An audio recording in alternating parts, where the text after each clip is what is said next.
Welcome. My name is Melanie Campbell. I'm the president and CEO of the National Coalition on Black Civic Participation and convener of the Black Women's Roundtable. So today, we are so excited to have this conversation to focus in on the power of the sister vote. This is the launch of our final phase, our 3-week sprint, 3 weeks plus, I think it's 22 days to election day, but voting has already started. And we know that the power of the sister vote, Black women, we are the secret sauce when it comes to the Black vote. And so today, our Black Women's Roundtable will launch our, what we're calling Power of the Sister Vote Week, where we have Black women, some of the baddest Black women leaders and organizers in this country, who are organizing and mobilizing and focusing on voter protection and dealing with a whole new landscape in the midst of Corona, which is why you see this. We are making sure that we're organizing and we're social distancing. And with COVID-19 having the impact it is on our community, we want to make sure our people know how to vote, know that they're ready to vote, make sure that they know how to vote and vote safely. So if you're out there listening, make sure if you're going to early vote, if you're going to wait till election day, whatever time you decide to go vote, you make sure you wear a mask and protect yourself. And so what we would like to do is start off this Power of the Sister Vote, what we're calling our monthly Power Table series. And again, it's Power of the Sister Vote, Intergenerational Virtual Town Hall. And so we want to thank our media partner, Roland Martin Unfiltered, for partnering with us again to get this message out far and wide to our community. And I'd like to now turn it over to Reverend Leslie Dwight, who will give us a inspiration. Following her, you will have our moderator for the hour and a half, 90 minutes, Holly Holiday. And we have two panels. One, Black women who are leading the work for our unity campaign and our partners from Battleground states, as well as the Mid-Atlantic. And the second panel will be what's going on in the South. And we know 55% of Black people live in the South. So if we talk about the Black folk, the South is really very, very critical. So I'll turn it over to Reverend Leslie and to Holly. Thank you so very much. And thank you all for joining us for this very, very important conversation and information about what's going on the ground. Thank you. Thank you, Melanie. Melanie, it seems as if Reverend Leslie is having a few technical difficulties. So okay. I'm going to ask Reverend Judith Moore if she wouldn't mind pinch hitting with a little information for us. Little inspiration for us. Thank you. A little inspiration. We working in this tech environment. Do you mind, Reverend Judy?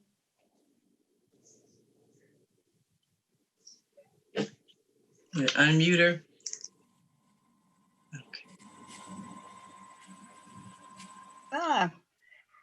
Hello to each and every one of you. We are in a challenging time right now. And so we need all the inspiration, all of the resilience, all of the courage that we're going to need to continue this fight for issues that affect us. And so with that, let us turn to the one who's able to keep us from falling. Dear Heavenly God, we thank you for this opportunity to be with you today. God, we thank you for holding us up when we can't hold ourselves up. We thank you, God, for inspiration when we feel as if our hope is lost. But we know better than that because you are always with us. So encourage us. Bless each person they'll be presenting this day. And a special, special prayer for our sister and our leader, Melanie Campbell. Amen. All right. Well, I don't know about you ladies, but I have been looking forward to this conversation all weekend long. Today, early vote has started in a couple of different places, so we just want to get into it. And I want to start by framing this panel and saying that these ladies are our Black women leading on the ground around voter protection and turnout in our Battleground and Mid-Atlantic states. Joining us today, we have Salandra Benton, who is the convener of the Florida Coalition on Black Civic Participation and the Florida Black Women's Roundtable. Welcome, Salandra. We have Donna Frisbee Greenwood, who is the convener of the Philadelphia Unity Coalition and YOACAP. Thank you so much for joining us, Donna. Krista Jones, who's co-convening in the NOVA Coalition, Northern Virginia Coalition in Virginia. So we have Virginia on the line. Thank you, Krista, for joining. The Honorable Stephanie Moore, convener, Kalamazoo, Michigan, Black Women's Roundtable and Mothers of Hope. And of course, you've already heard from the Reverend Dr. Judith Moore, convener of Pittsburgh, Mon Valley, BWR, Sisters Saving Ourselves Now. Tamika Ramsey will be joining us shortly. She's the convener of the East Michigan Coalition on Black Civic Participation and the Black Women's Roundtable. And certainly not least, rounding out this powerful group of women, Pieta Petey Talley from Ohio, the convener of the Ohio Unity Coalition, Ohio BWR. Ladies, welcome, welcome, welcome. Let's get into this conversation. Well, we already know, we've seen the lines, we've heard the news. We know that more than 4 million Americans have already voted. So what we want to start with today is a really simple question. How is Black voter turnout going in your state or area? And I'm going to start with Petey. Petey, why don't you start us off? Good morning, Holly. Thank you so much. Good morning, Mel. Thanks for putting on this wonderful panel. Like you said, millions of voters have cast their ballots already. I can tell you in Ohio, more than 2 million voters have requested to vote absentee in this election. But what that looks like is, interestingly, on the ground, when you go to the early vote location, what you see standing in line, who you see standing in line are Black voters from all across the state. You can go to any major city, Cleveland, Columbus, Cincinnati, Dayton, Toledo, and Black folks are lining up even before the polls open. On the first day of early voting, we had tens of thousands of Black people who cast their vote. Normally, early voting doesn't happen like that. Usually we're on the back end of the early vote process, where we're kind of getting in at the last minute doing our souls to the polls when the polls are open on the weekends. Right now, the polls in Ohio are not open on weekend. They're open Monday through Friday. The first weekend voting won't happen until October the 24th.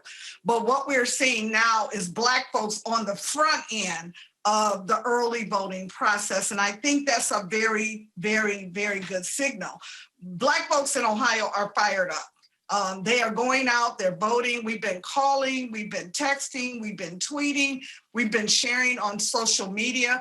And what I think is the message has been heard that this election, they can exercise their power at the ballot box. And I think that they're doing just that.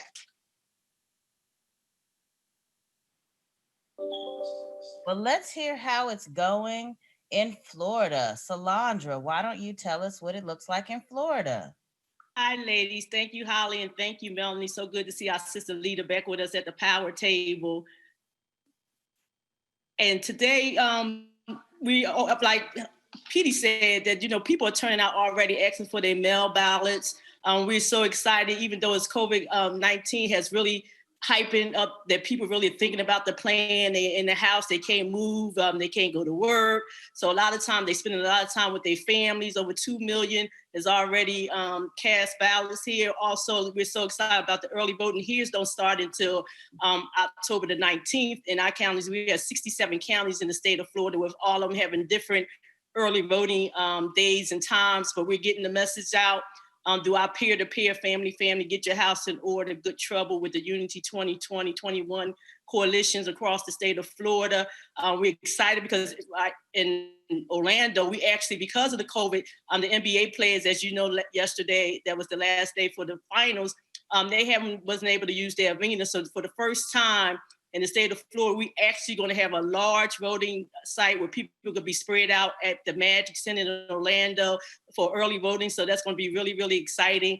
We're seeing people ordering their mail ballots. We're seeing people having conversations, not only in Florida, because we do, as Melanie said, 50% of Black people live in Florida, but guess what? They're connected to family members all across the United States, and they are reaching out to and encouraging their families to, get their mail ballots because some laws have changed in different states where they couldn't get them, but now because of the COVID-19, that they're able to do that. So we're excited about, and even the young people hosting, I was on a call the other night with the young people, Black Youth Vote, encouraging one another in the college campuses and also encouraging them to tell their parents, have conversations with their parents. So can you imagine young people calling their parents and having conversations with their parents about being civically engaged this year, and also around the rights restoration? A lot of returning citizens working with them. They are going to the ballot, over like 90% polled, saying that they are going to be casting a ballot. So this is exciting. We, as Desmond Mee will always say, we turning these lemons into lemonade. Amen. And we are all excited to get into some good trouble. I'm going to move to the great state of Pennsylvania and the dynamic duo of Reverend Dr. Judy Moore and Donna Frisbee Greenwood. Why don't you tell us what it looks like in Pennsylvania? And we'll start on the west side of the state with Dr. Judy. Thank you so much for having me. A lot of energy here in Pittsburgh and the Mon Valley area. We're finding that people are really engaged in making sure that they get out their mail-in ballots. We're hearing conversations like, I got my ballot and I mailed it in, or we're getting conversations like, when mine came in, I filled it, sent it back in, or we're having on Saturday and Sunday is that we're going around the different communities and making sure that they're able to get to the drop-off boxes. We were sued on mail-in ballots. Of course, we were victorious. And so we have those drop-off ballots all around the Black community in the Pittsburgh-Mon Valley area. And so they will be allowed to vote early. So we're excited about it. There's a lot of energy that people are saying, I don't care what happens, I'm gonna make sure that I vote no matter what. So we are continuing to encourage each and every one to please, please, please fill out that ballot and get it in. Thank you. And Donna, what about the east side of Pennsylvania? Good morning, good afternoon, everyone. Thanks for having us. In Philadelphia, as you know, we are under attack and under siege, but we are seeing people getting out to the early voting sites. African Americans in particular, our city is a little over 40% African American, and people are going to the polls. We're seeing them get out early. We're excited about the energy. We were out Saturday putting information on doors in one of the lower turnout wards in the city. And we were hearing from people and residents that we were talking to Saturday morning that they were going to vote, that they were going to vote early, and they were looking forward to taking and going to the early voting centers to vote early, not wait for election day. So we're seeing, even in parts of the city where turnout has traditionally been low, some energy. And we were also able to get interest from people who had not been registered to vote yet. And so we got people who wanted to register to vote, and which was exciting as well. Awesome. Thank you so much. So let's head on down south to the district, DC, Maryland, and Virginia area. I see that Reverend Leslie Dwight has joined us. Reverend Leslie, what does it look like in the Maryland, DC area? And then we'll go directly to Krista to tell us about Virginia. So good afternoon. Good afternoon. Thank you for having me here.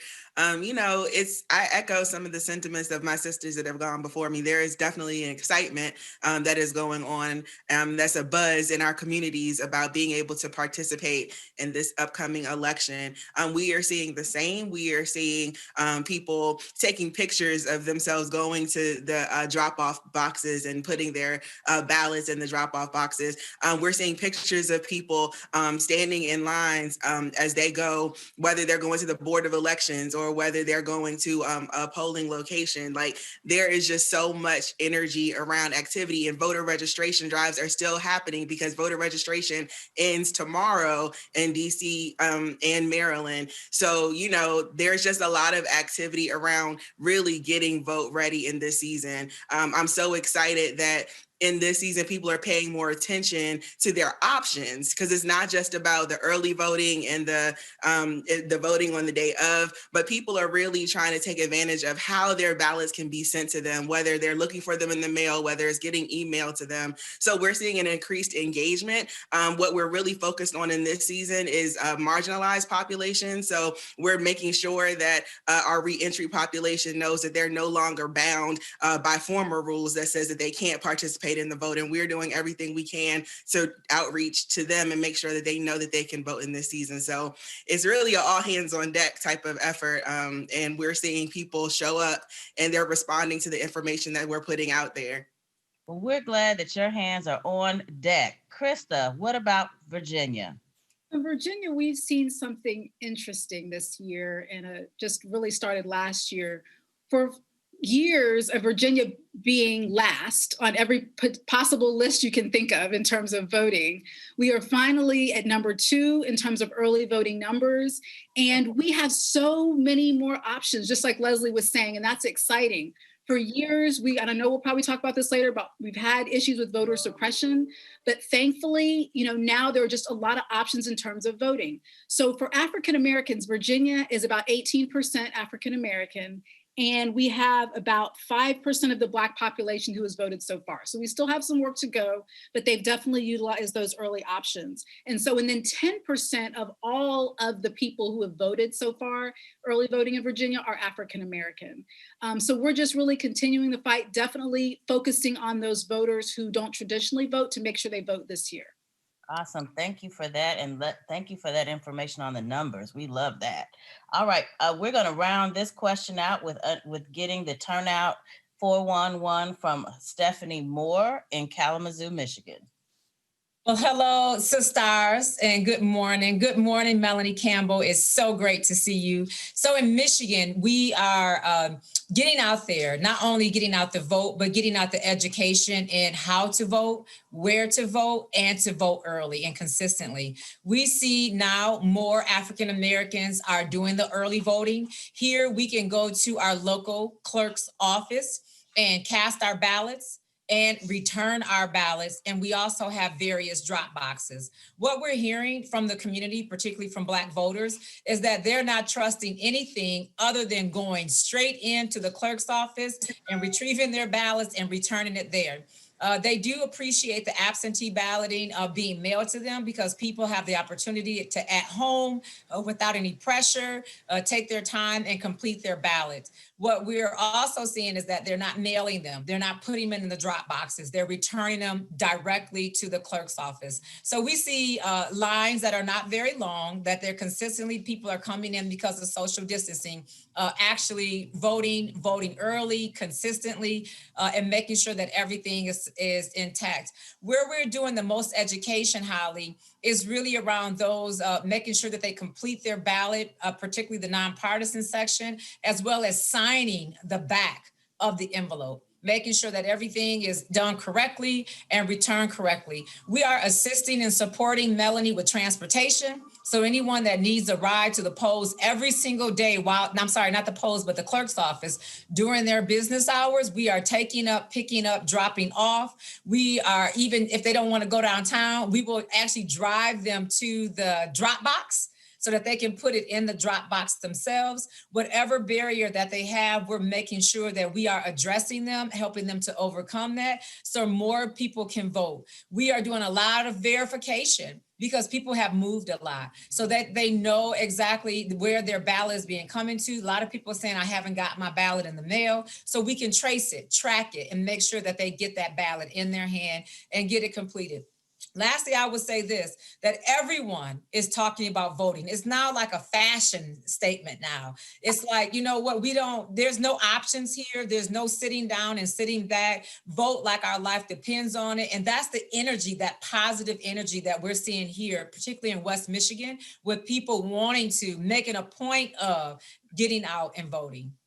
Oh my goodness, let me just tell you, that just does my heart so good to hear the energy that's happening in our battleground and mid-Atlantic states. So some of you, however, did allude to the fact that we are also having to deal with some voter protection issues. And this year, voter protection has taken on a whole new context, especially on the backdrop of increased white supremacy and racial unrest. So, here's the question, and I know it's difficult. What kind of voter suppression are we looking at, or intimidation are you seeing in your area? And what are we doing as leaders on the ground to make sure that we're combating it? So, Stephanie, you kind of kicked us off with starting that conversation about barriers. So I'm going to let you continue that thought, and then we'll go to the rest of the sisters. I think in terms of barriers here in West Michigan is really around lack of education, around participating. Most people think that they cannot vote because they may have had a criminal background back in the day. But in Michigan, ex-offenders absolutely have the right to vote. In Michigan, if you are incarcerated, awaiting for your trial or before your sentence, you absolutely have the right to vote. So that education is really going out. We're doing videos, we're doing messaging, we're talking to people one-on-one about everyone. If you free and walk in these streets, you have the right to register, to verify your voter registration, and absolutely to vote, absentee or in the poll or the clerk's office. The other barrier, I believe, is really around helping people to work the ballot. They are very long, very detailed, and can be confusing. And some people who are not really used to voting, or used to just the only thing they've ever heard was just straight ticket, is that you got to go down ballot. You got to do everything. And so just helping people understand you get the maximum out of your vote by doing your entire vote. In terms of protection, there's so much here in Michigan. We just had a situation where our governor was almost assaulted and kidnapped, and people are conscious of that fear of those tactics to make people be afraid. And folks are saying, no, if we got to do it at home, if we got to go help our seniors, we're going to do it, but we're also going to protect ourselves by doing it. So like I said earlier, Holly, this is like a whole vibe. Voting is a vibe for us. Our life is dependent on it, but election protection, giving everybody the 1-866 our vote phone number, making sure that we have lawyers on deck that can help people go through the things. Sometimes they call and they say, well, you're not on the rolls. We don't have you verified. We tell people don't call, go in with your ID, with a proof of your address, because in Michigan, you don't have to have a photo ID. You can just have something with a bill with your address on it to register and to vote. In Michigan, there's no barrier. You just got to go and do it. And we're going to do everything that we can to help them. And Holly, the other thing is for those individuals with language barriers, we're doing all that we can to make sure that our local government has those various languages, whether it's Spanish or Hebrew or whatever, so that people can vote. We have a lot of Black immigrants in our community, and we want everybody, wherever you come from, as long as you're eligible, we want you registered, verified, and voting. And we will, on behalf of Black Women's Roundtable in here, make sure that their vote is counted. Thank you so much. Boy, that was a wealth of information that we all needed that can be applied to everyone everywhere. We're going to go right on in reverse order and pick it up with Krista, and then we'll go back to Reverend Leslie. We're looking for what's going on in terms of voter intimidation and voter suppression. What are you seeing in your state? Remind us what state that is, and what are we doing to combat it? So I'm in Northern Virginia, and thankfully we have not heard about too many incidents of voter intimidation, although there was one recently. Fairfax County has been having long lines, really great turnout, and there were one of the presidential candidate supporters were appeared to be intimidating, cheering, just kind of disrupting the flow and making people feel uncomfortable. So that's really unfortunate, but it seems as if the workers that day did a great job of handling that. But I just want to say that in terms of suppression, although Virginia has made some huge strides in the last year, we do have a few concerns. We do actually still you need a voter ID to vote in Virginia. That's unfortunate. So that's something that we're working on. And then obviously formerly convicted people. You still have to apply to get your rights back. And while our last two governors have done an excellent job in using their power to help that population, that still is an onerous process that shouldn't exist. So that's definitely a form of voter suppression. In terms of what we're doing, I'll really echo a lot of the other sentiments of the other panelists. There has just been so much energy. I know here we've started something called Voter Challenge VA. So we are all voting in honor of someone, and we're also challenging other people to vote no matter where they live.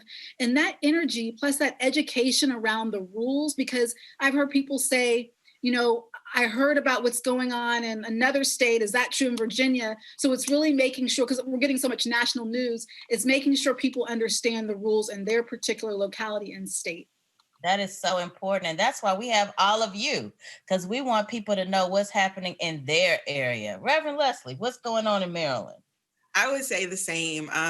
Well, not totally the same, but same in the sense that when it comes to, this whole white supremacy piece and the elections, we're not really seeing that in this area. One, because we're a predominantly minority area, but two, because our polls have not officially opened. So what you're seeing right now in terms of people casting their ballots are literally people either mailing in their ballots, going to the Board of Elections and dropping it off, which is a government facility. So you're not going to experience that there, or, taking their ballots to the drop boxes, which at least in Maryland, they are actually monitored 24/7 under surveillance. So you're not going to see the same types of intimidation tactics. What we are focusing on, however, are the voter suppression tactics that come by way of lack of knowledge, because things have changed, the rules have changed. People have not really become aware of those changes from one election to the next. So,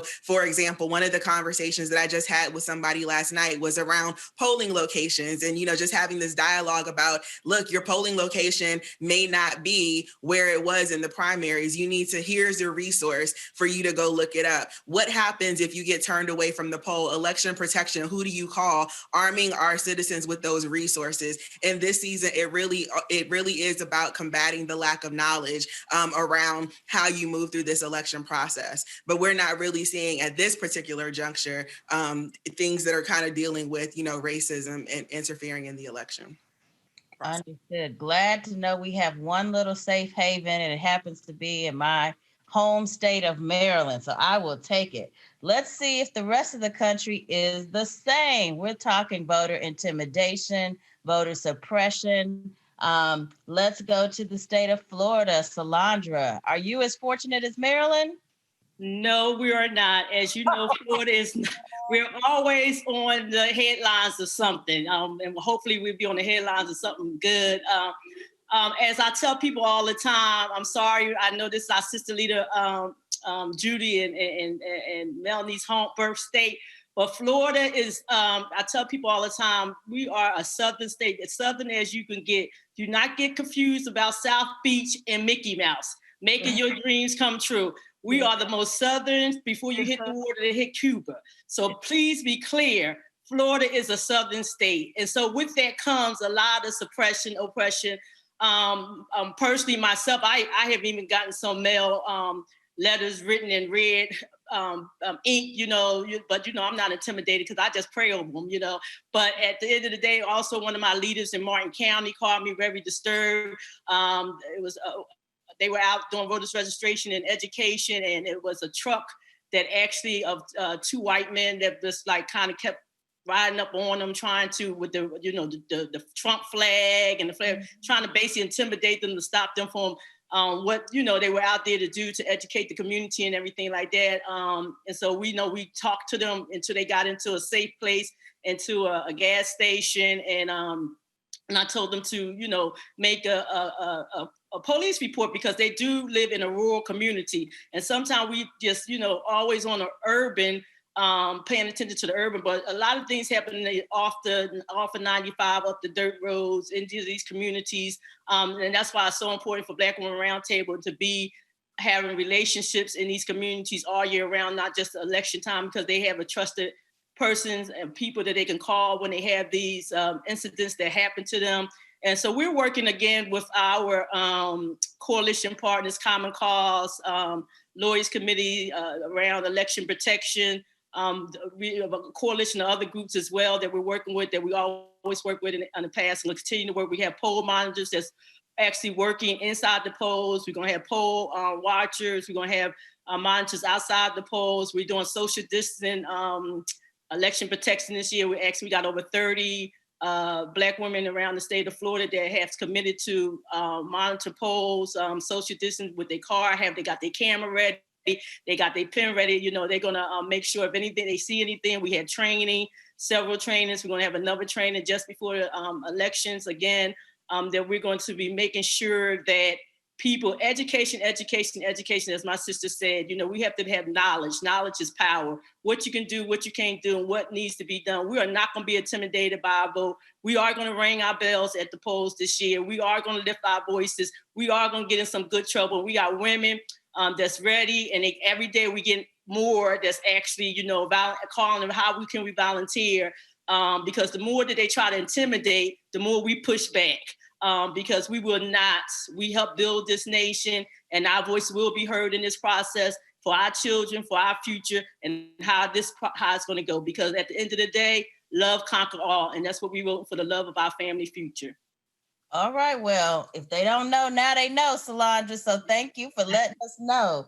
So we're going to head on back to Pennsylvania, and then we'll go to Ohio, and we started with Michigan. We're going to end with Michigan and get our Sistar leader, Tamika Ramsey, on to close out this question. But let's start with Donna. So Donna, are you more like Maryland, or are you more like Florida? What's going on in Philadelphia? We're a little bit in between both in Philadelphia. And we are, as I said when I started, we're a little bit under siege. A lot of the suppression is around confusion, misinformation, disinformation, and also folks have filed lawsuits against us in Philadelphia, and filed lawsuits across the state in Pennsylvania.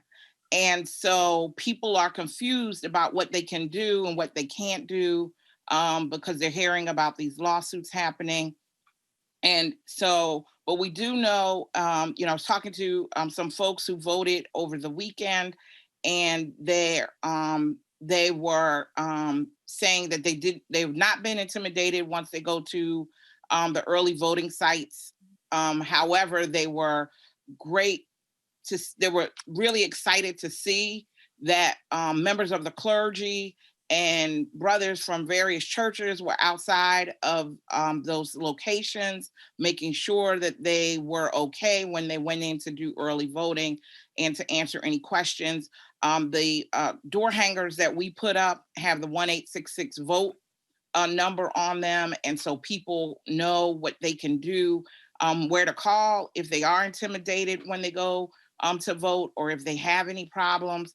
We're also going to start our radio ads later this week, so that we're giving people the correct information about where they need to go, and also providing them the 1-866 number to call if they're feeling intimidated, or feeling like they're getting, feeling like they don't have the right information when they get there. And so, in addition, what we are hearing, and one of the reasons that we started our Sharp Insight work with barbers in the city, is we're hearing that Black men are thinking about sitting out and not voting. And so we have a coalition of 150 barbers, 65 of whom have already received all of our information, and we're asking them to share the information with their clients. Tell their clients where they can vote early, why it's important to vote, make sure their clients are getting registered to vote. Voter registration ends on October 19th here in Pennsylvania. And so we're doing a big push through our barbers this week to make sure that their brothers who are coming into their shops are getting registered to vote and that they're continuing to talk to them. We've been working with these barbers since 2015 and educating them around how to talk to people about voting and why it's important. And so we're hoping that those conversations with a trusted source as your barber will help break down some of those barriers that brothers are feeling and experiencing, and we'll get those voter suppression tactics.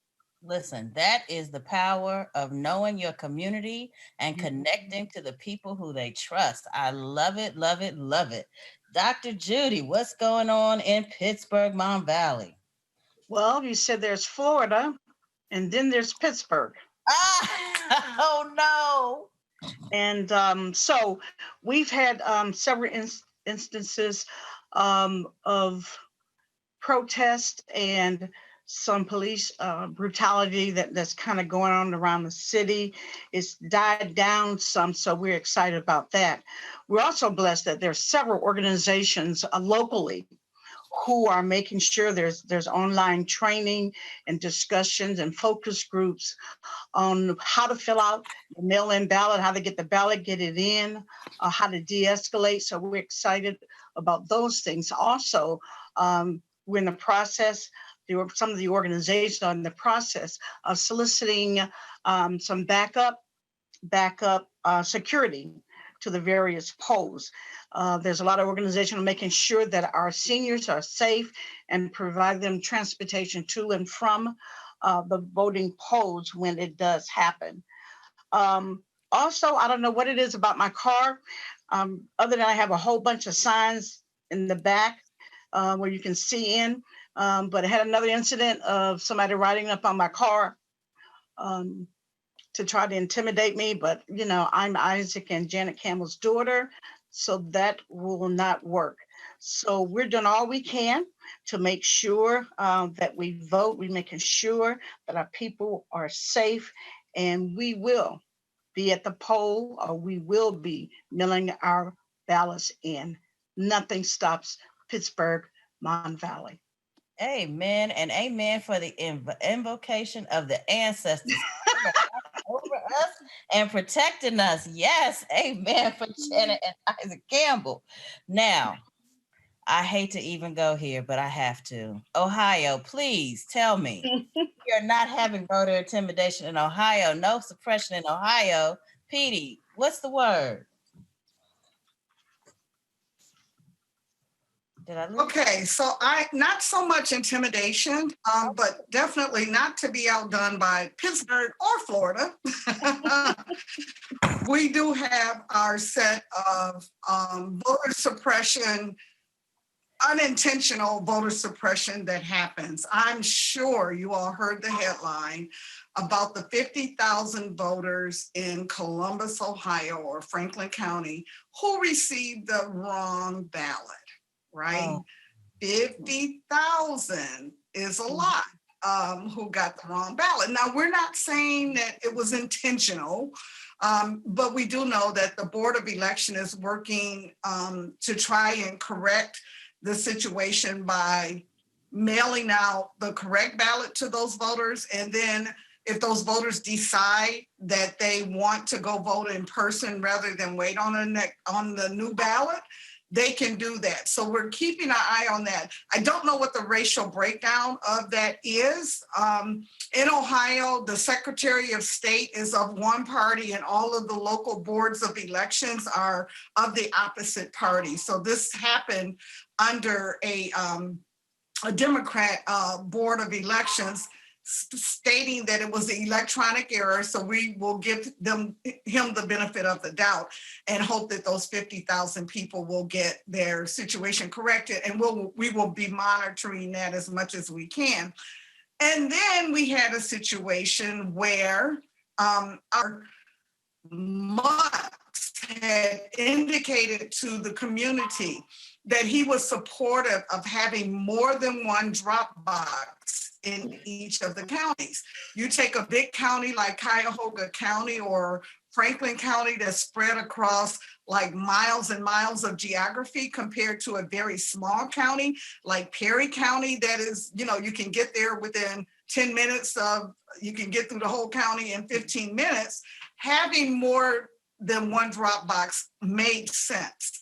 And he indicated that he was for that. And when we pressed the issue for the multiple drop boxes, he kind of switched positions and said, oh, I'm not sure I can do it legally. So he sought a court decision. And the court decision, a federal court ruled that there was nothing prohibiting him from having multiple drop boxes, right? So he couldn't even hide behind the law.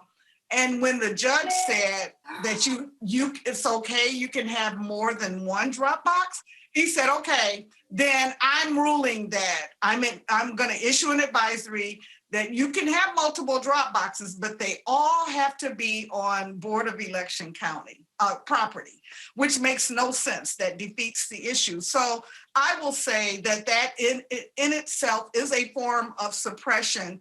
And even though the legal decision stands today to try to get multiple drop boxes in the counties is counterintuitive at this point, where you literally have almost 200,000 voters who cast their votes already in Ohio at the one location that they have. And so we called him out on his antics and said to him, you are not being honest with the people. You are, in fact, suppressing the vote, not just of Black voters, but rural voters who have to travel miles if they want to come and vote early or drop their ballot off. They live to get to the Board of Elections, which is often in the heart of downtown of the major city.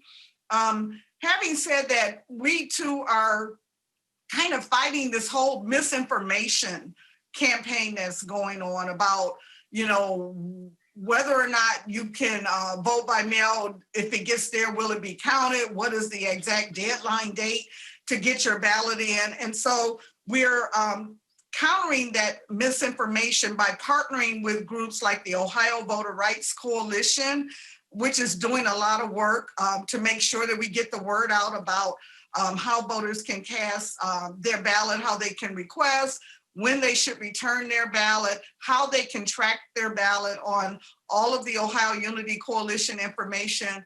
We have our ready.vote site that we're using where voters can actually go and track their ballot. We, of course, have the 866-687-8683, which is the 866 our vote number. I always try to say the numbers because people then have to look at their keyboard. We're using that on all of our literature. And then the last thing that we're doing, we were fortunate enough to partner up through the State Infrastructure Fund with the voice and images of Gloria Steinem and Angela Bassett, who are running a social media campaign on our platform, on the Ohio Unity platform called Get the Facts, so that we can debunk some of the misinformation that is out there about key dates and timelines and things of that nature. And so, it's not as egregious as it could be, but we're on guard just in case it gets that way, because 21 days, you get a whole lot of bad trouble. So we're going to be on the lookout for all of that as well. And we are glad to have you on guard and in place to protect us all and to make sure Ohio can vote. I'm going to wrap this question up with Tamika Ramsey. Tamika, we are talking voter suppression, intimidation tactics, and what we're doing to combat them. Can you tell us what it looks like in Detroit? So I don't know if many of you have heard, but about 2 or 3 weeks ago, there was a robocall that happened in the city of Detroit. It was in the Metro Detroit area. And it said that if you register to vote or do any type of voter registration by mail, police would come to your house if you had warrants. Debt collectors would find out where you lived and would sue you. And all these horrible things would happen. And so in Michigan, the voter suppression is a lot more subtle. They're coming for Black men and Black women. There's a thing, if you can't vote for Kanye West, don't vote at all, even though Mr. West is not on the ballot in Michigan at all. And so they are doing like subliminal things to try to get our Black men and our Black women not to vote. And so what we're doing is a very heavy education plan and doing just education and outreach. We are talking to people about why it's important. As Detroit being the beginning hotspot for COVID and the lack of resources that came to the city, we talk about things that affect people's quality of life so that they understand how important their vote is. We say you may not have been able to pick what resources they brought into the community, but you voted for the person who did bring those resources in. And so we are just doing very heavy education and outreach to make sure that people understand how powerful their vote is. You know, we hear Black men say all the time, like, it doesn't matter. They're going to go what they want to go with anyway. Or my vote doesn't matter because everybody is the same. But these are some of the same people that are incarcerated at a higher rate because we don't vote down ticket. We don't look at those important positions when it comes to judicial law, when we focus very heavily on criminal justice. We talk about how it affects quality of life. It affects the drinking water. It affects the air that so many people breathe. Our friend Rashida Tlaib lives in one of the most polluted districts in this country. And she fights every day for children who have asthma to be able to breathe. And so this is what happens when we vote, when we lift up the people who look out for our best interests. And so it's just important for people to understand that and to remove the empathy. People just feeling the hopelessness, just removing that and re-empowering people, giving them back the strength that our ancestors fought for, that the civil rights movement was created on, just giving that power back to our people and then giving them the tools, which is a ballot to make it work. Thank you. Thank you so much, Tamika. Man, this is, I love having these conversations, but we never have enough time to have them all. So we are fast running out of time, but I just have to do one quick thing. And sisters, please work with me to make sure we can get it done quickly. We have to make sure folks know why we're voting. So if you could, I'm gonna go through the names real quick. I just need one issue in your state that's inspiring voters to get out and vote, to remind them about the why. So I'm gonna run down the list. Solandra, what's your one issue? One issue, just safety nets. And safety nets is the paid leave for all, healthcare, was everything that's happening in the Supreme Courts this week are our issues that is pushing people, COVID-19, and people just, period, unemployment. It's safety nets. I would say one word. Reverend Leslie, what's your one issue in Maryland? So, in Maryland and in DC, I would say that the one issue that you've heard probably lifted up in many spaces is justice. Justice is on the ballot. And I don't care whether you're talking about police brutality or you're talking about education, whether you're talking about healthcare or whether you're talking about the relationship with our undocumented Black sisters and brothers. Justice is on the ballot, and that's what's driving us to the polls in this season. Amen. Philadelphia, Donna, what's the one issue driving people to the polls? Well, I certainly agree that justice is absolutely driving people to the polls, but Pew just released some research in Philadelphia. 40% of Philadelphians have either lost their job or lost wages due to COVID. And so jobs and healthcare, the handling of COVID, but jobs are number one issue, I think, that are driving people to the polls.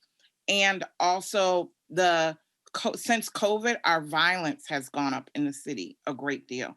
A number of shootings with so many people being out of work, the violence has increased.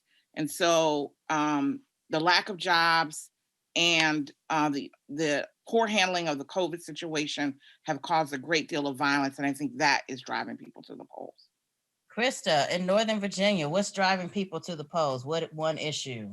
I would say be all of the different facets of COVID. So whether it be jobs, healthcare, and definitely our children in terms of which type of education they're going to get due to the social distancing rules. And thankfully in Virginia, we have an election every year, so you can vote for your school board members, your county board members, as well as your president. So that issue runs through all levels, so they can have a voice for all levels.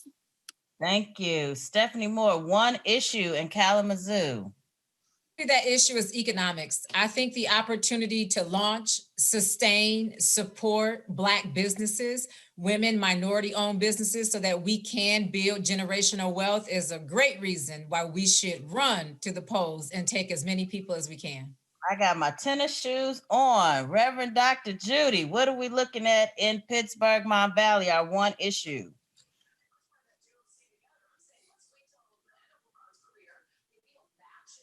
Reverend Judy? There we go, Reverend Judy. What's the one issue happening in Pittsburgh, Mon Valley that's driving us to the polls? Well, mine is technology right now, but if I were to say anything, I would say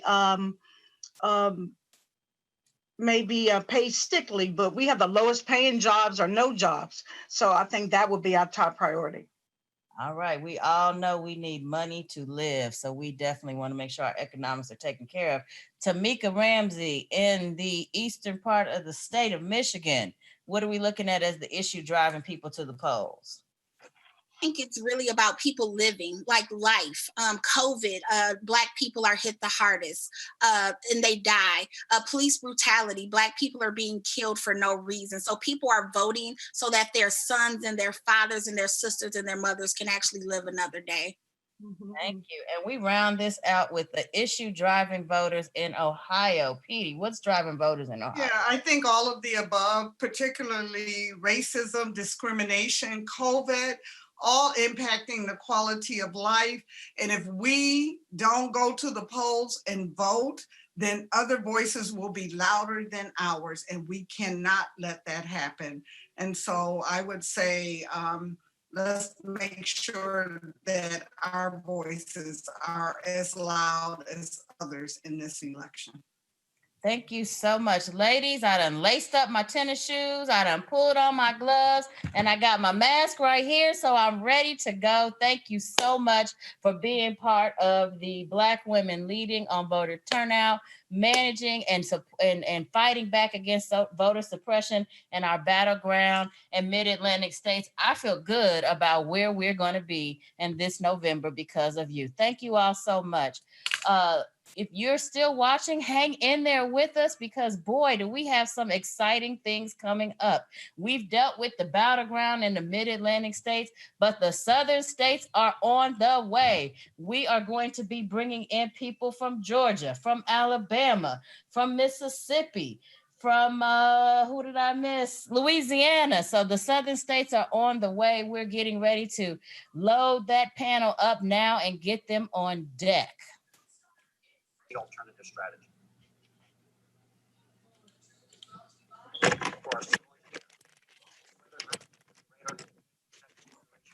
Defects in concrete.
righty. Welcome, welcome, welcome. I am joined now by the women leading on the ground in our southern states. Welcome, welcome, welcome, ladies. Today, we are joined by Helen Butler, convener of the Georgia Black Women's Roundtable and executive director of the People's Agenda, Letitia Daniels Jackson, who is the convener of the Southern Alabama Black Women's Roundtable, Felicia Davis, convener of the Clayton County, Georgia Black Women's Roundtable and executive director of the HBCU Green Fund.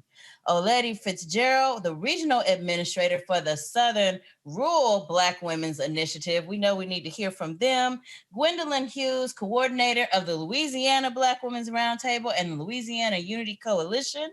Deborah Scott, who's our state partner for Unity 2020 campaign, Black Youth Vote executive director from Georgia Stand Up, and not last but definitely not least, and you'll find out why in just a minute, the Honorable Sheila D. Tyson, convener of the Alabama Black Women's Roundtable and the Alabama Coalition on Black Civic Participation. Ladies, welcome, welcome, welcome. Well, I have to tell you, our sisters in the Battleground and Mid-Atlantic states definitely got the conversation started, but we know that the way that we look at what happens, we heard about voter suppression and voter intimidation tactics, and we know the further down south we go, the closer we get to the election, that we may experience some challenges. So we're just going to kick it off right there with what are we seeing and hearing as it relates to voter suppression, intimidation, and how it's showing up in the South. And most importantly, what are we doing to push back? So what I'm going to do is I'm going to start with Sheila Tyson in Alabama to kick us off. Good morning, Holly, and good morning, Melanie Campbell. Thank you so much for inviting me on. We have had purging from the voters roster. It started last year, but it has kicked off with such a large number of people being purged. Thousands of people has been purged from across the state. Mm. And we have people that, it was a lady that was actually 80 years old. She committed a crime when she was 18. They decided she's been voting for over 40 years now. They purged her this year. So we had to go back in and get her put back on. But you finding that it's hundreds of people that's calling. I'm talking about overwhelmingly amount of people calling. And so we created a Alabama Election Protection Network. We had to actually create a network in order to try to help people in the state of Alabama. You can go to 1-844-4-Alabama-VOTE. That once you go there, you can call if you've been purged from the voters roster. We will assist you on actually getting back on the voters rosters, getting your voters' rights back. And a majority of the people, Holly, that have been purged from the list really haven't lost their rights. It takes one slip of paper for them to fill out, Melanie, in order to get their rights back. But just the idea that you're waiting right now to do this, all of a sudden you can tell that they are purging them by zip codes. They are going into the underserved Black and brown communities by the zip codes, and those are the ones that they are purging from the list. But we do have a website set up. It's Alabama Election Protection Network.org. They can go there and it would explain everything about the absentee ballot, how they can go in and get their rights back. They can register online. And I'm talking about anything that they want concerning voting is on that website. And we're taking calls into the office. We're also getting their rights back like that. But if you only seen how many people that have been purged from the list from the state of Alabama, to where if they don't call us, it's no way for us to know that they have been purged. So now we're going to iwillvote.com and we're asking people, are you vote ready? We're going around into busy areas. Are you vote ready? And we'll ask them, and so we'll put their name into the phone. You needed their name and their birthday. It would tell them if they've been purged from the list. Then we can give them the number where they can try to get back on before the 19th and November the 3rd. Because what we're finding out now, if they don't get back on before the 19th, they might not even have an opportunity to go vote for November the 3rd. Wow. Well, we see you with your camo on, so we know you ready for the battle. And we certainly appreciate that. And I see Melanie's rocking your Every Day is Voting Day t-shirt. So we know what we have to do. So let's go to the southern part of the state and see what's happening with Letitia Daniels Jackson, voter suppression, intimidation. What's happening in the southern part of Alabama? Well, good morning, everyone. Good afternoon, everybody. My fearless leader, Honorable Sheila Tyson, talked a lot about what's happening in Alabama, but in the southern part of the state, what we've been doing and our targeting for this entire election cycle has been focused on inactive voters. We have a specific target on inactive voters in 22 counties, and we have been reaching out to these individuals to make sure that if they are still on the rolls, they understand they're still on the rolls and that they need to vote before they get purged. So we have a specific program where we are calling, phoning, texting. We're doing a direct mail piece to the inactive voters. We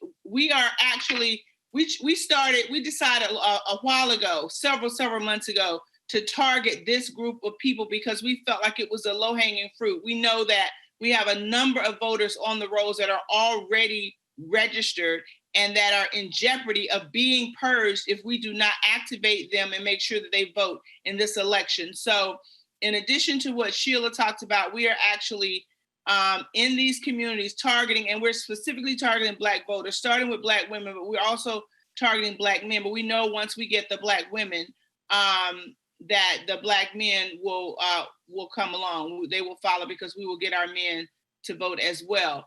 But that's one of the things that we're doing to make sure that people understand that if you don't vote, particularly in this cycle, you are in danger of being purged. And we're focusing on that.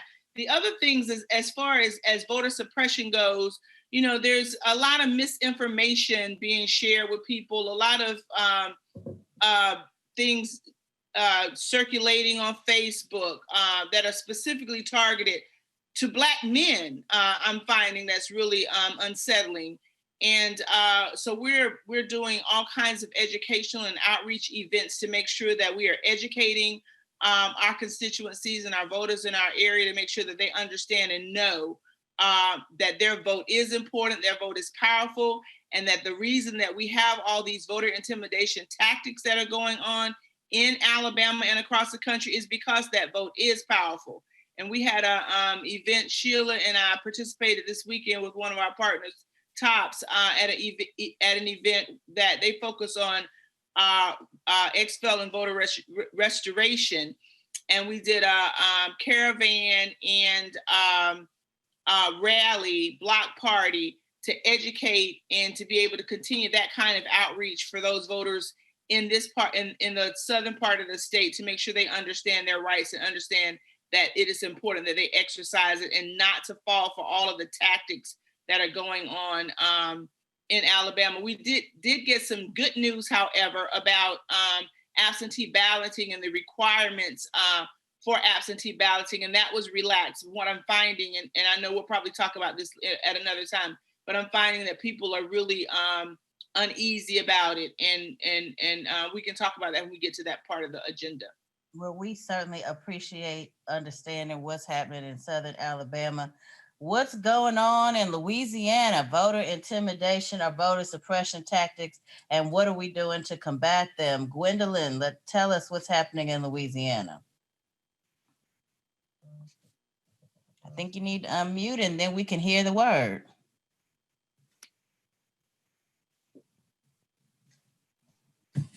There we go. Okay, so in Louisiana, what we are finding is an attempt to actually limit what we can do in terms of our voters. So there was a big push to attempt to limit us to early voting only being 1 week. There was an attempt to actually limit protections put in place for voters in order to protect them from, COVID, and then also to limit those who could file for absentee voting. So with an extensive challenge by our governor and the Louisiana Legislative Black Caucus and a number of voter advocacy agencies, we were able to have a challenge and a judge ruled on our behalf. So what we've gotten out of that is that we've expanded our early voter registration from October 16th to the 27th. We've already had over 185,000 absentee ballots already mailed out.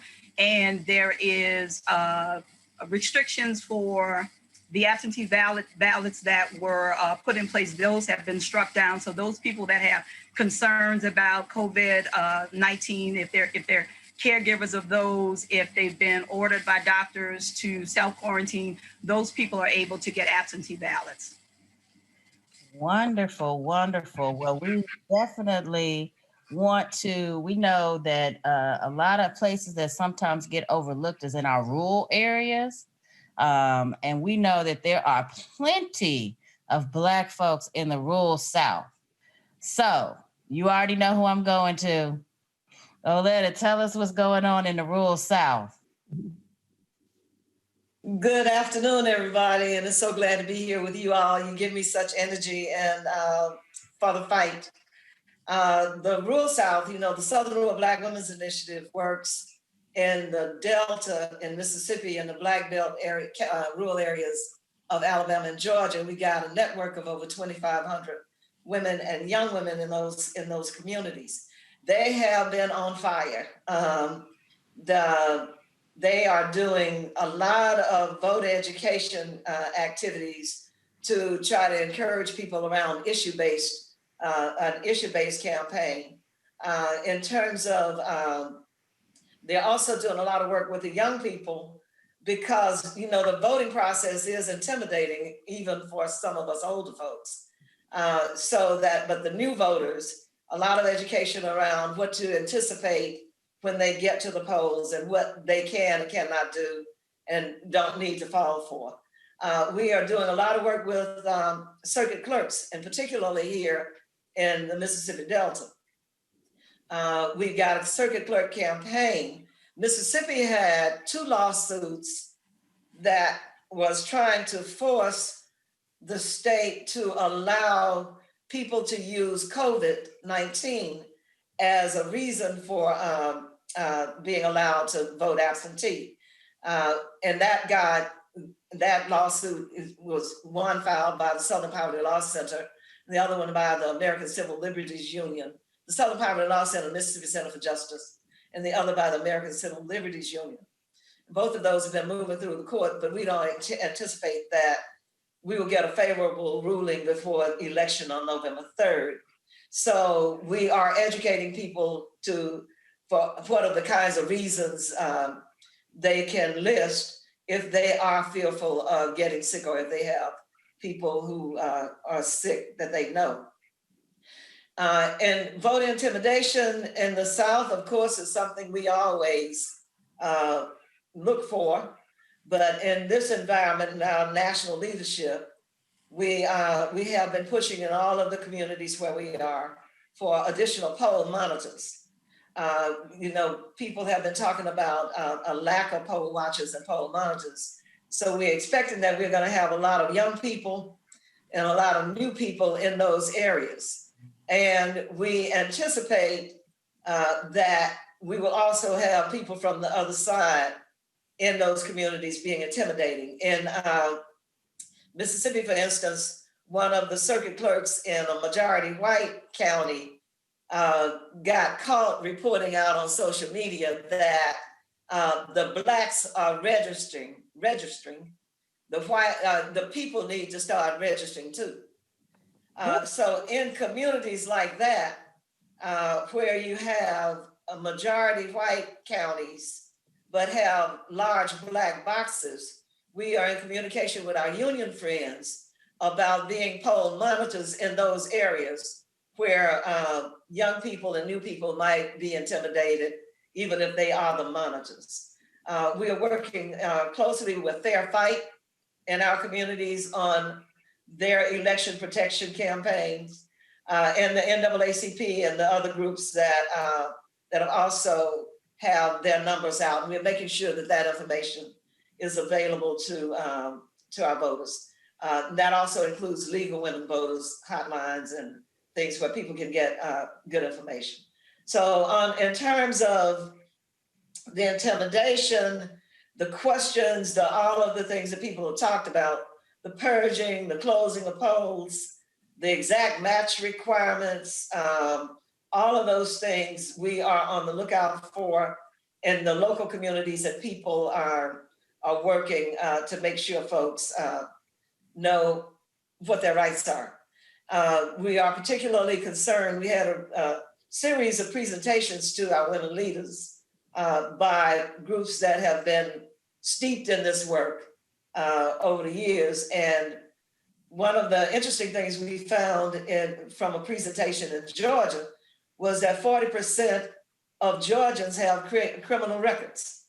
And people do not understand that those records, all of those records, will not keep them from voting. So we have connected up with those organizations to help get information out in our communities. So that's about it for voter intimidation. Well, thank you so much. We really needed to get there, and we appreciate the work you're doing to make sure the rural South is not left out of the equation.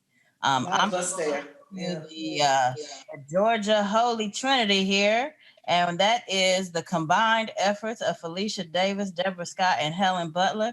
We'll start with Felicia, then pick it up with Deborah, and Helen back cleanup for us. Felicia. Good afternoon, ladies. I am so excited to report from Clayton County, Georgia, where I visited 3 polling places today, all of which are working and functional and have lines that are 2 to 3 hours long at the point that I left to come and saddle up for this call. But the lines are moving. They're on par with what we saw in 2008. And very positive. People are waiting patiently. They're excited, energetic. When it comes to intimidation, if anybody were to roll through any of those stations, they'd be intimidated to leave because we are out in force. We are loving it. We are dancing to the polls. We had a couple of folks of all hue and seem to be all on the same page. If they're not, by the time they get to the door, they are. So we have Black, white, Asian, but Black, and then others. So yes, so I went to my polling place in Morrow. I got there at 8 o'clock, thought I was early. I was not. I had a 2-hour wait ahead of me. I then got in, cast my ballot, went over to Jonesboro, where the line was out of the courthouse, down the walkway, around the parking lot, back down the sidewalk, and around the building. So, and I went to the front, asked, how long have you been waiting? Oh, about 3 hours. I said, well, has there been a problem? No, not at all. We've been moving. So I am so pleased the work that we put in, Helen Butler and Deborah Scott, is paying off. People are informed.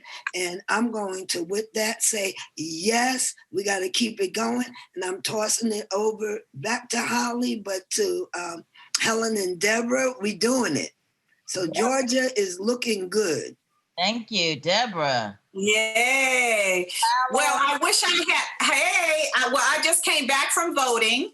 I left my house at 7 o'clock. I was in line at 7:20. When I got in line, my husband and I, we were around the building. I sent you all some of the videotape. When we left at 12:05, we had just voted. We were 144 and 145 in terms of voting. They had only one machine that was working at a particular time. They have 4 stations where they're checking your name, 6 machines inside, and only 1 printer. When we left, again, the line was back around to where it had started. So it's going to be a little 4-hour wait, at least a 4-hour wait. But this is a county that is shifting. Was 70% other, and we're here. But when I say we were in the line, like our people were in the line, the mood was wonderful. Right. People were like, we're not leaving. We had chairs, breakfast, coffee, whatever anybody needed. People were saving each other's space. And so we're excited that we know on the first day of early voting, and what we're saying is every day is election day. Yes. And so we know the first day of voting it was amazing, and it's going to get better and worse in terms of the intimidation. We did have couple of Trump people drive by and scream out while we were in line. And then we have a man that was selling MAGA hats for $1 outside the polling place. He was further enough away. But one of the things that we're doing is voter care kits. We are developing voter care kits that have a bunch of stuff in them, and we have 15 vans that will be loaded up with chairs and the voter care kits, anything people would need, tents, and we're going to pop out and make it party at the polls wherever we know that there's a line. We'll dispatch every day based on where there's lines, and just literally, bum rush them and pop out and say, okay, all right, well, let's stay in line and let's have a good time. So we're putting that to place now. There is a couple of organizations that do want to partner. One is the National Association of Black Riflemen, I believe. They do want to partner. I think I just sent a National Association of National African American Gun Association would like to partner, and they would like to help us with voter intimidation, and they have de-escalating training. And I'll kick it over to Helen. Helen, let's hear voter suppression tactics and how we combating them.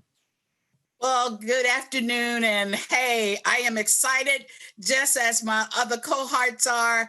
While Georgia has its problems, not everywhere has been as good as Felicia's, and not as bad as maybe Deborah's has, but we have had problems. Part of it is because of the confusion around vote by mail, using an outside vendor in Arizona that has a delay in people receiving their ballots for 16 days. So people are saying, forget that, I'm gonna go vote in person. They're standing in line. I even went to 2 polling locations this morning in an affluent neighborhood that never has had a line, but they did have a line today. One was because of a printer being down, but the other was that it had accommodated some older people first, and that took a longer period of time, and everyone was standing in line for 2 hours. They were great. They said they were not going to move. They were not deterred by the long lines. They were going to stay in line. So the only kinds of suppression, I would say, perhaps we've had is this confusion around how do I get my ballot in time? And we've been doing a lot of education around that.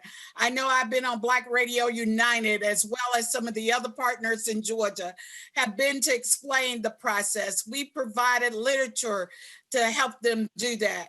But we're deploying election monitors to make sure that people are able to actually vote and to assist voters. We have a target of 500 election protection monitors to cover 88 counties in the state. We've already recruited over 300.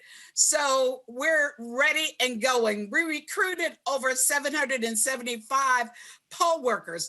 Now, all of those won't get hired by the counties. So we intend to convert some of those over to our Election Protection Coalition.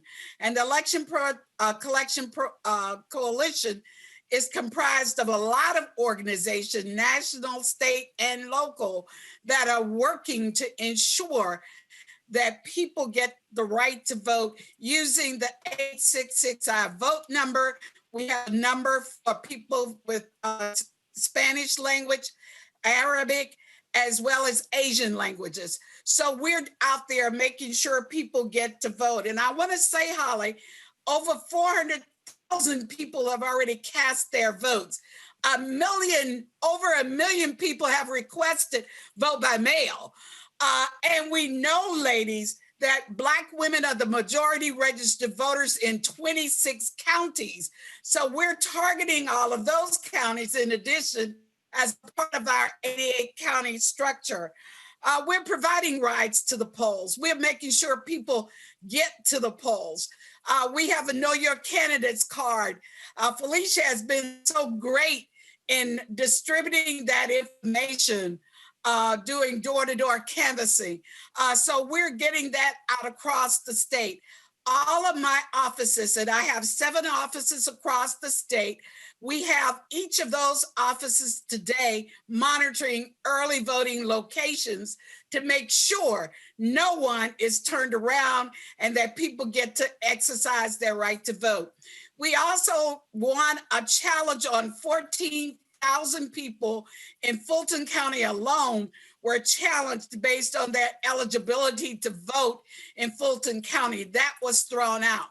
Today, we got a ruling from Judge Totenberg in the curling case, whereby the absentee ballots, the Secretary of State had instituted a process where only a certain percentage of a vote in the absentee ballot would be counted, considered a vote.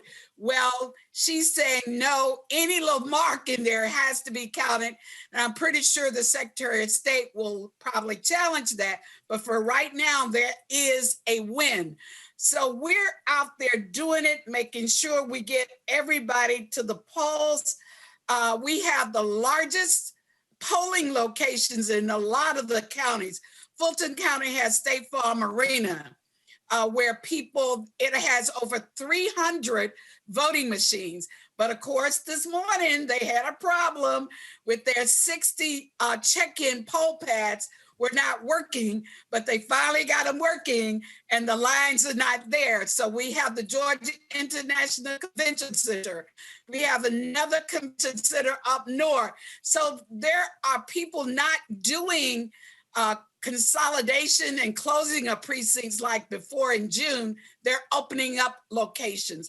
And for my county, Morgan County, that has over 14,000 voters, we had over 300 people already who have voted early. So we're getting in that to make sure people get to exercise their right to vote, and we're excited about it.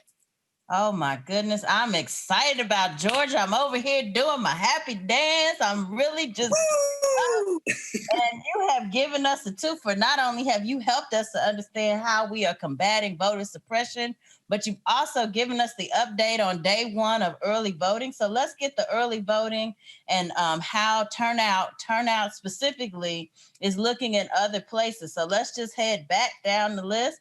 Oleta, how is voter turnout looking in rural South? Oh, people are excited, Holly. All of our ladies that we're working with are reporting that folks are signing up. They're doing absentee ballots. We know that we've had record-breaking absentee ballot numbers in all 3 states. Alabama just refers to their absentee balloting process as crazy. I think that turnout is going to be high. We are investing a lot of activity into trying to get people who are 65 years and older to go vote early because they can in all of these states. We have in Mississippi, we are doing a series of caravans in conjunction with Black Voters Matters that will drive 65-year-olds to the polls. We're coordinating that with the circuit clerk's offices so that they are open on Saturdays to do that. We have a ballot initiative that is titled Jim Crow is on the Ballot. And it's an issue-driven campaign. It has health care, education, child care, criminal justice, House Concurrent Resolution 7, which is a ballot initiative that would remove provision from Mississippi's Constitution that states that for a person to win a statewide election, it came after Reconstruction, a Black person to win statewide election, or any person, that they have to not only win the majority vote, but they have to win in a majority of the legislative districts. So that is on the ballot. There's a lot of conversation and training and education going in our communities to make sure people don't stop before they get to that ballot to vote yes for that ballot initiative. And the Mississippi flag, though the Confederate flag was taken down, the flag is on the ballot. And if the majority of people don't vote for that flag, then it can open itself back up to us having a vote on the Confederate flag in another election. So we have joined with 21 nonprofit organizations in a coalition, and the Black Women's Roundtable is a critical member of that coalition to push this issue-based campaign. So I think indications are that this turnout is going to be heavy, but you know the only poll is the poll that you pay attention to, and that's going to be on November 3rd. So getting people out, getting as many people to vote and out the way now is our strategy that we're using across the 3 states. Absolutely. Thank you. Well, you brought up Alabama, so let's go right to them. Letitia, what is it looking like in Southern Alabama turnout? How is turnout been through how you all have been voting to date in Southern Alabama? So as you already heard, we don't have per se early voting and early voting sites like most states. It's an absentee ballot situation. And because of COVID, anyone that wants to vote absentee, before it was an excuse absentee, but now anybody that wants to vote absentee can vote absentee. And we're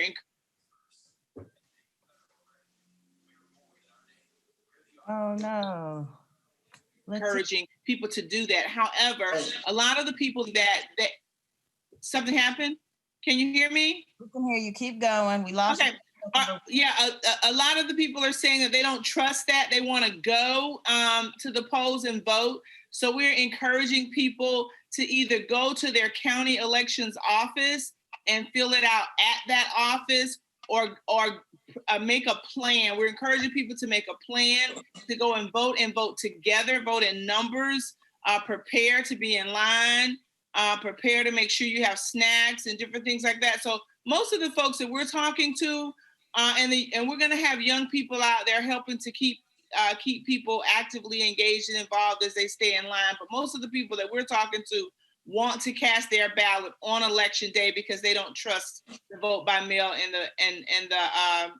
the absentee ballot. So we've been doing a lot of education around that. There have been, however, large numbers of people that have requested and voted absentee, particularly our older population that we've been targeting.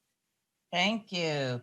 Sheila, what are you seeing in terms of turnout around absentee ballot in Alabama? Well, the absentee ballot process is great.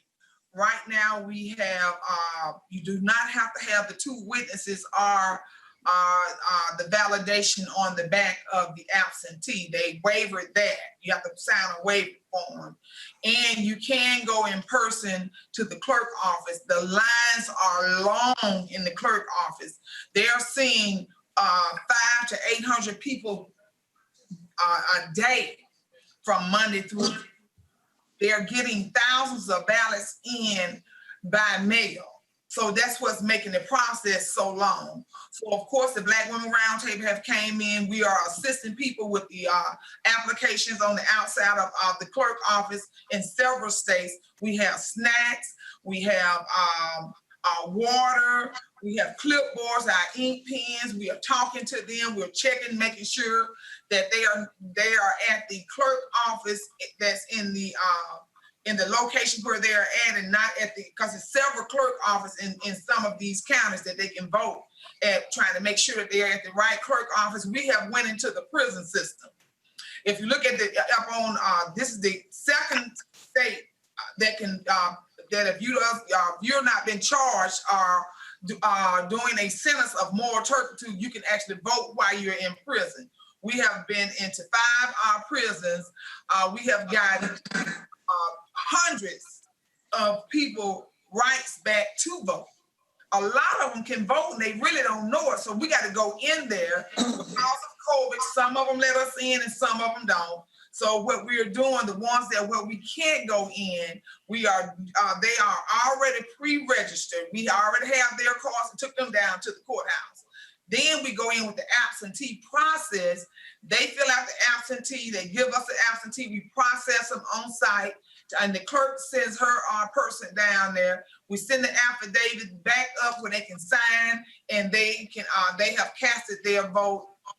The process, it was kind of hard at first to get in, but highly, the wardens have accepted this because it's legal. The right was won back in 2008 by Kenny Glasgow versus Allen. So they do have the right to vote.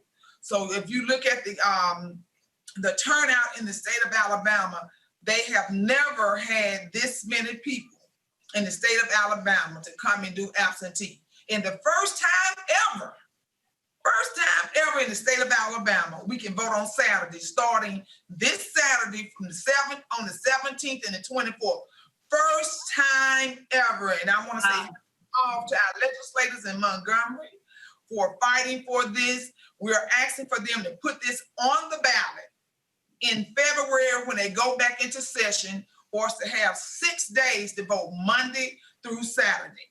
And when I said this is a victory, this is a victory. It's a nonpartisan victory. Every county that want to vote on Saturday on the 17th and the 24th, they can open up from 9 to 1 and vote. And when I tell you it started this Saturday, Black Women Roundtable, the Alabama Coalition on Black Civic Participation, we're going to be out there by the thousands. We're going to do the souls to the poll. We're going to have bands. We're going to have choirs. We're going to have DJ, hot dogs, free food, making sure we keep the people out there. We're going to have people helping with the application process where we can help the clerk move it along. When I tell you we're excited, we're gonna have our souls to the poll, but we're gonna be strolling. We're gonna show them how to step. All right now. Well, once you start talking partying, you must. I almost thought I was here in Louisiana, but that's Alabama. Yeah. Update from Louisiana. What's happening with you all's voter turnout? All right. Work in the South. Yes. The South is rising. Gwendolyn, what's happening? Give us the update on voter turnout in Louisiana. All right, so there's a big excitement around voter turnout. Our early reports are telling us that our seniors are really doing their absentee ballots.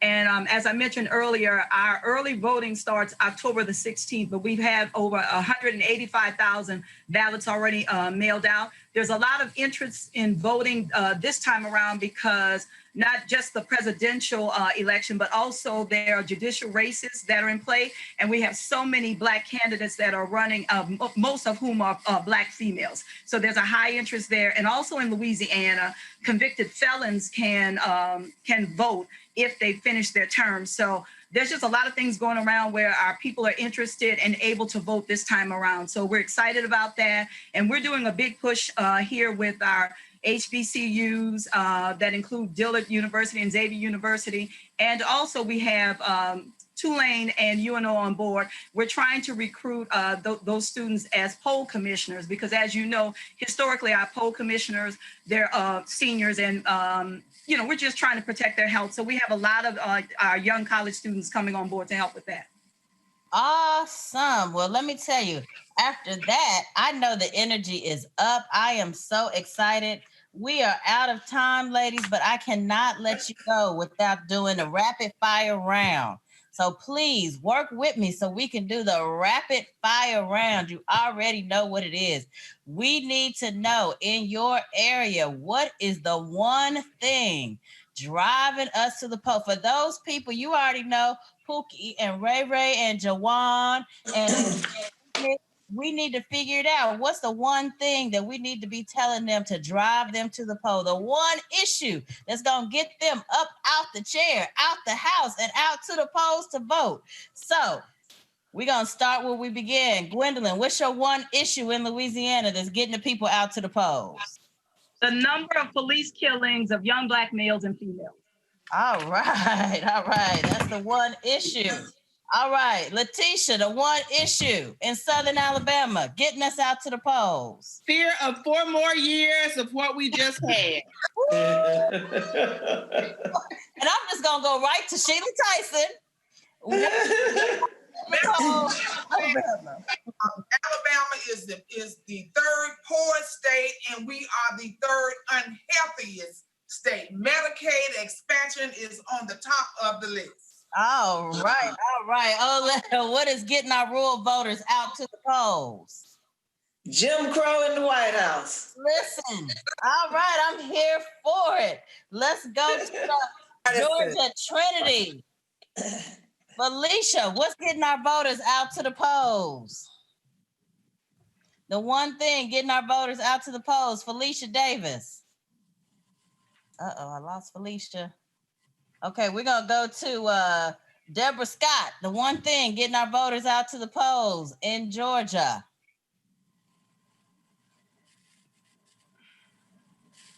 Yeah. Lost Georgia. Yeah, she had to get off. Okay, I see her on. Okay, Helen Butler. Did we lose Helen Butler? We got to get one Georgia first. No, you didn't lose Helen. All right, Helen Butler. We're driving the people to the polls in Georgia. Okay, of course, healthcare, but healthcare is wrapped in, I think Solandra said it best, the last panel. It's really talking about the safety net. It's healthcare, it's unemployment, it's paid leave, it's jobs. It's those things that sustain our communities. Not justice, criminal justice, it all drives them. All right. Well, listen, ladies, it has been an incredible conversation. It has been my honor to hold this seat. I turn it back over to our sister leader, the coalition builder herself, Melanie Campbell, to close us out. Thank you, Holly, for being our moderator for the 90 minutes of Power of the Sister Vote. And thank all of our sister leaders who are on the ground taking care of business. We know what's at stake. And a couple of things that really stood out in my listening to the conversation today. And one of the main ones I kept hearing, we will not be moved. We will stand in those long lines. We will do what we have to do. And we know and so from our history, before we came here on slave ships, we know there's a drumbeat going on in the Black community. And we know there's some unspoken realities about what's going on, that folks are trying to just steal our vote from us at such a time as this. And so when I heard people saying those lines, and everybody's like, it's that, what's going on. We know what's going on, and we're not going to have it on our watch. So I thank you all for all of the hard work. This session launched our last push for the National Coalition's Unity 2020 Black Vote and Power Building campaign. All this week, we'll be focused on Power of the Sister Vote. On Wednesday, we want you to come back and just stay tuned for all of those folks watching on Facebook and on YouTube. And what's the other one? Through Roland Martin Unfiltered and on our National Coalition page. And all of our state leaders and partners are also streaming it across the country and several others. But on Wednesday, we will be releasing our 6th annual Black Women's Roundtable Power of the Sister Vote poll that we do with Essence Magazine for the past 6 years. So stay tuned for that to happen on the 14th on Wednesday from 1 to 2 o'clock. It's a briefing to release those results that'll really give us an idea. We've heard some of that already from our sister leaders from across the country. well, why are people voting? What's the issue? What's driving Black women? But also other concerns that we have. So stay tuned for that. We'll be having a Twitter chat on Friday as well. And of course, we know the sisters that you see here are not just doing it on Saturday, but Saturday is a big get out the vote, push. And all throughout, we'll be pushing voter protection and finding ways to make sure that we push back on what is unprecedented voter intimidation, not just in rural, but in urban and rural communities. We know that we're gonna say, if you come for us, we can come for you too. So we want to make sure people understand this is not 1940s, 50s, and 60s. This is 2020. Black folks are not having it. Think you're going to roll up into our communities and intimidate us for your gain. Not happening, not on our watch. So thank you again for joining us. Thank you, Roland Martin Unfiltered, for being our partner. And thank all of our National Coalition team. Y'all know who you are, for all your hard work helping to make this happen. And most importantly, make sure that you vote. Make sure that you have a vote plan, and make sure you are ready to vote. You can go to our unitycampaign.org website and find out. Make sure that you know that you are, if you can still register in your state, or make sure that you check to make sure no one has purged you. Make sure you can vote absentee, early vote, but whatever you do, vote. Thank you.